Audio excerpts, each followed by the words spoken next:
ایک بادشاہ کی عادت تھی کہ وہ بھیس بدل کر لوگوں کی خبر گیری کیا کرتا تھا۔ ایک دن وہ اپنے وزیر کے ساتھ شہر کے ایک کنارے پر پہنچا تو دیکھا ایک آدمی گرا پڑا ہے۔ قریب جا کر اسے ہاتھ لگایا، اسے ہلایا تو پتہ چلا کہ یہ شخص مر گیا ہے۔ افسوس کی بات تو یہ تھی کہ لوگ اس کے پاس سے تو گزر رہے تھے لیکن اس کی لاش کو اٹھانا کوئی بھی گوارا نہیں کر رہا تھا۔ بادشاہ نے لوگوں کو آواز دی، رات کا وقت تھا، لوگ بادشاہ کو پہچان نہ سکے۔ بادشاہ نے آواز دی، لوگوں اس کو کیوں نہیں اٹھاتے، یہ تو بیچارہ مر چکا ہے، یہ بیچارہ مرا پڑا ہے، یہ جانتے ہوئے بھی تم اسے ہاتھ لگانا گوارا نہیں کر رہے۔ لوگوں نے کہا یہ بڑا ہی گنہگار شخص تھا، بدکار تھا، سیاکار تھا، خطا کار تھا، اسی لیے ہم اسے نہیں اٹھا رہے۔ خیر بادشاہ اور وزیر نے یہ لاش اٹھائی، اس کے گھر لے گئے۔ بیوی نے جیسے ہی خامد کی لاش دیکھی تو خون کے آنسو رونے لگ گئی، رو کر کہنے لگی، ہائے میں گواہی دیتی ہوں کہ میرا خامد اللہ کا ولی تھا، اللہ کا محبوب تھا۔ بادشاہ اور اس کا وزیر بھی ساتھ میں کھڑا اس کا رونا سن رہا تھا۔ بادشاہ کو اس بات پر بڑا ہی تعجب ہوا کہ یہ تو زانی شخص تھا، اللہ کا ولی کیسے بن گیا؟ لوگ اس کی گناہوں کی گواہی دے رہے تھے جبکہ اس کی بیوی کہتی ہے میرے شوہر اللہ کا ولی تھا، اللہ کا ولی کیسے بن گیا؟ بادشاہ نے کہا مائی ایک بات تو بتا، لوگ تو تیرے اس مرے ہوئے خامد کو برا بھلا کہہ رہے تھے اور تم کہہ رہی ہو کہ میرا خامد اللہ کا ولی تھا، یہ کیسے؟ بیوی نے کہا مجھے بھی لوگوں سے بس یہی توقع تھی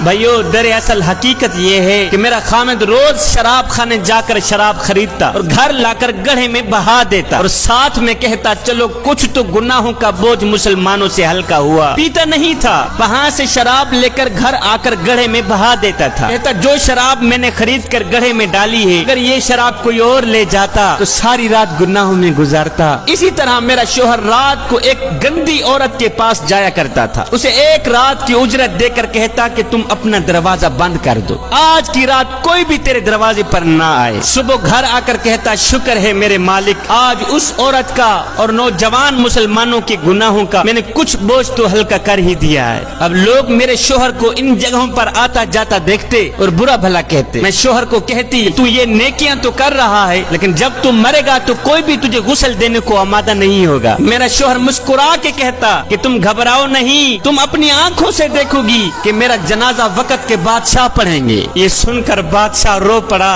کہنے لگا مائی میں نے بھیس بدلا ہوا ہے، دراصل میں خود ہی بادشاہ ہوں، صبح انشاءاللہ ہم خود تیرے شوہر کو غسل دیں گے، علماء اولیاء اس کا جنازہ پڑھیں گے اور پڑھنے والے بادشاہ ہوں گے۔ نیک نے نیک سمجھا، بد نے بد جانا، مجھے جس کا جیسا ظرف تھا اتنا ہی پہچانا۔